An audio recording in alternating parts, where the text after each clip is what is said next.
I'm proud to be a Central student because it's very academically challenging. I get to collaborate with and work with the brightest young minds in Philadelphia. I get to experience diversity on a whole new playing field. When I came to this country from Brazil, I never saw myself in a position where I would have the opportunity to be in a school like this.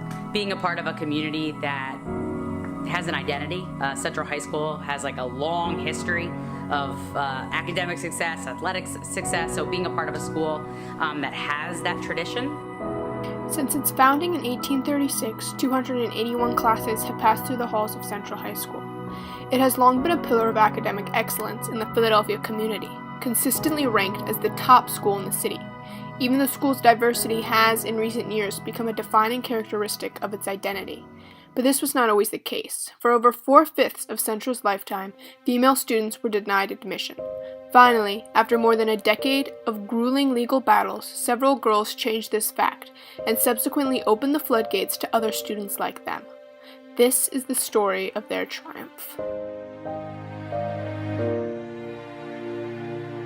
For much of Central's history, the school's role as an all-boys institution went mainly unchallenged. In fact, Central was viewed as a school of the people, progressive in its own way. Central provided an alternative for middle-class boys who could otherwise not afford to attend the elite prep schools of the area. When the first school building was officially opened October 26, 1838, the institution was declared emphatically the school of the people.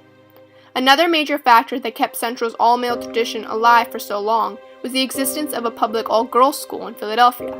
This institution was founded in 1848 under the name the Girls' Normal School, which it later changed to its current name, the Philadelphia High School for Girls. While Central provided a well-rounded curriculum with strong science programs, the Philadelphia High School for Girls focused on the humanities, as its initial purpose was to train future teachers. Nonetheless, the two institutions were viewed as equals academically. The validity of this assertion was not directly challenged until the second wave of feminism in the 1960s and 70s. Women across America, including prominent figures like Gloria Steinem, advocated for equal rights. Topics such as abortion, workplace discrimination, and violence against women were all brought to the foreground of political discourse. Debates such as Roe v. Wade and that surrounding the Equal Rights Amendment illustrated the possibility of achieving gender equality through legal battles. It was in the midst of this environment that Susan Vorchheimer first challenged the organization of Philadelphia's top public high schools. In 1974, Vorchheimer entered and won an essay contest on ways to improve high school education in Philadelphia. Her piece, which discussed the dynamic between Girls High and Central, spurred 13-year-old Vorchheimer to apply to Central High School. Her application was rejected, and after getting in touch with a lawyer from the ACLU named Sharon Wallace, the issue went to the district court. Wallace's central argument was that the Philadelphia schools in question were separate but not equal, using the same basis as the Plessy v. Ferguson case of 1896.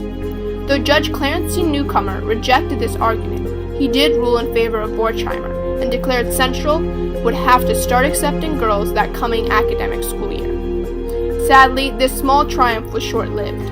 The day before Vorchheimer was scheduled to start at Central, the Board of Education was convinced by Central alumni to challenge the ruling. An injunction was achieved, and the case went to the Third Circuit Court of Appeals. Here, the initial decision was reversed by a 2-1 vote, and Vorchheimer was no longer allowed to attend Central. In one final effort, Wallace was joined by another member of the ACLU, named Ruth Bader Ginsburg.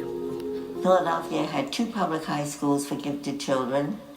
The names told the story. One was called Central. That was all boys. The other was called Girls High. Susan Vorchheimer wanted to go to Central because it had better math and science facilities, incomparably better athletic facilities. She won in the district court, in the federal trial court. Together, both Wallace and Ruth Bader Ginsburg developed an argument that expanded on Wallace's initial assertion at the local level. This idea that Central and Girls High were not academically equal became the basis of the Supreme Court case in 1977 under the Burgers Court. I have also the disposition of 7637, Vorchheimer against the School District of Philadelphia, And in that case, the judgment of the United States Court of Appeals for the Third Circuit is affirmed by an equally divided court.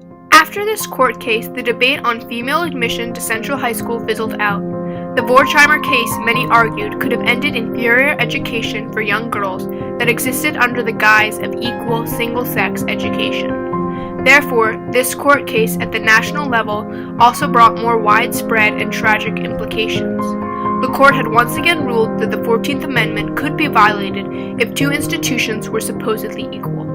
This tragedy went unchanged until, 5 years later in 1982, a new group of girls challenged Central's male tradition once again.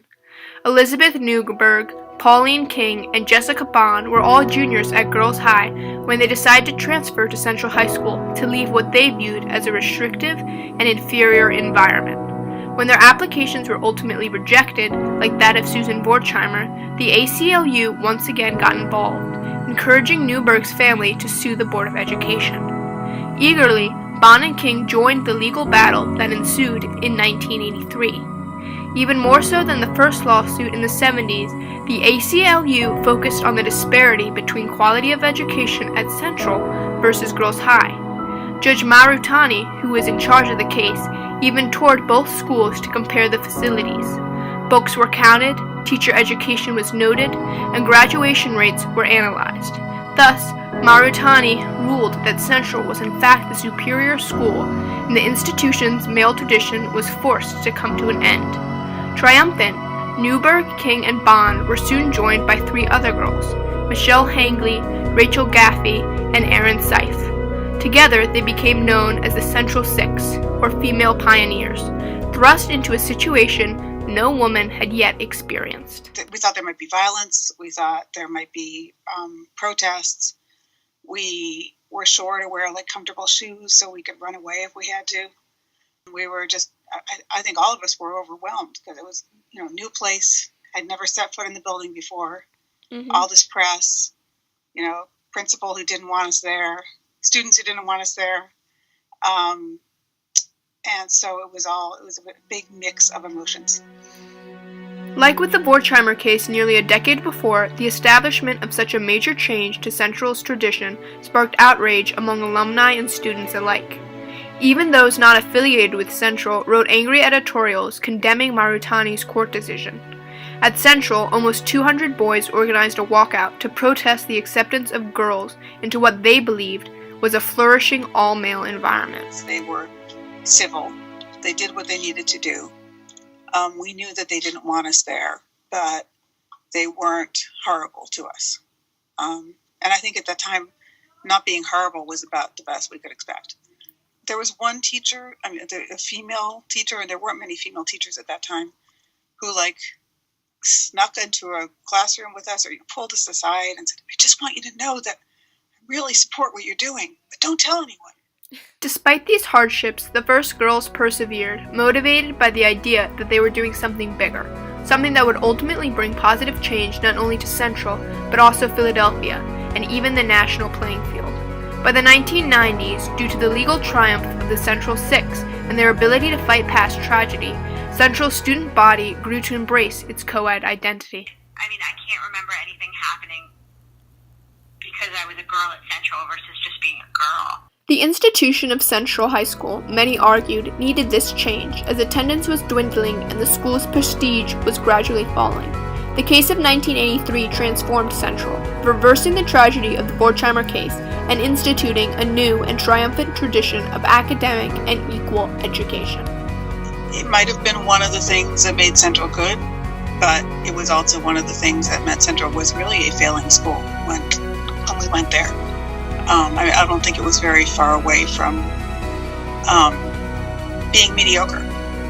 And I think anybody you talk to who really was around at that time, even if they were against girls being in the school, would admit that court case and that order turned the school around.